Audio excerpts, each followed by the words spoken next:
Marie-Chantrey. Absolument. Sébastien Lecornu, 39 ans, actuel ministre des Armées, est nommé nouveau Premier ministre. Oh, ministre des Armées. Ah ouais, c'est vrai que ça peut être utile, là. Surtout qu'aujourd'hui, il va se passer... Ah, mais c'est pour ça qu'il s'est dépêché.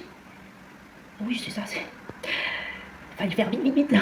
Vite, Macron, on se dépêche. Vite.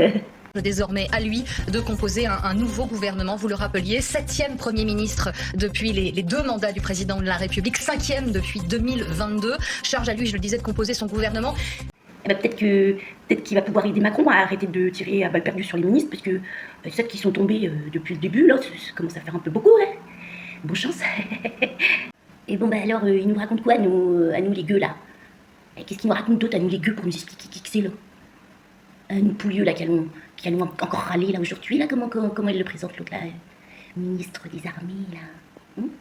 Rick avait promis de nommer un nouveau Premier ministre dans les tout prochains jours. C'est chose faite, Sébastien Lecornu a été nommé en remplacement de François Bayrou ce mardi 9 septembre. À 39 ans, ce fidèle d'Emmanuel Macron accède à Matignon. Fils d'un technicien aéronautique et d'une secrétaire médicale, il se passionne pour l'armée et la politique dès l'enfance.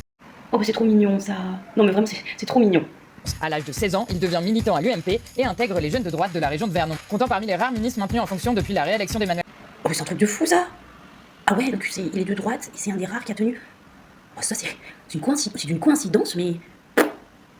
Ouais, c'est étrange, hein, étrange. Sébastien Lecornu occupait le poste de ministre des Armées et des Anciens Combattants depuis 2022. Il avait aussi été ministre des Outre-mer pendant 2 ans au cours du premier mandat d'Emmanuel Macron. Rallié à la Macronie et exclu des LR dès 2017, Sébastien Lecornu s'est d'abord fait connaître pour avoir accompagné le chef de l'État lors de l'organisation du grand débat national pour sortir de la crise des Gilets jaunes. Ah, il s'est fait connaître comme ça, pour sortir de la crise des Gilets jaunes.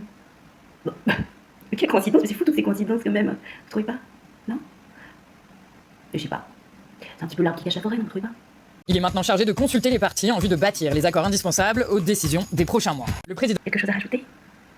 Par rapport aux Français ou sur le CV de ce nouveau Premier ministre, peut-être? C'est une dinguerie. Macron, il a élu Premier ministre Lecornu, alors que le gars, il a encore une enquête en cours sur le dos. Donc cette enquête a été ouverte en 2023 pour prise illégale d'intérêt, liée à des expositions photos commandées de 2021-2022 à la société de Jean-Claude Narcy. Donc des montants entre 39 900 et 40 000 euros, juste en dessous du seuil imposant un appel d'offres public. Lecornu a été entendu en audition libre en avril 2025 par la Brigade de répression de la corruption et de la fraude fiscale, en tant qu'ex-président du département de l'Eure, et non en qualité de ministre. L'enquête est toujours en cours. Non mais ça c'est rien, ça, c'est rien du tout. C'est du petit broutilles de à côté. T'as pas remarqué que c'était à la mode en ce moment? C'est la mode. Et si, c'est la mode. Il y a Marine, il y a François Bayrou aussi. Voilà, on avait aussi qui était garde des Sceaux, tout ça. C'est pas grave, c'est un petit détail. Hein, c'est un petit détail. D'ailleurs, je pense que maintenant c'est devenu même un critère, non? Qu'est-ce que vous en pensez? Peut-être que c'est un critère pour pouvoir accéder à des postes à responsabilité.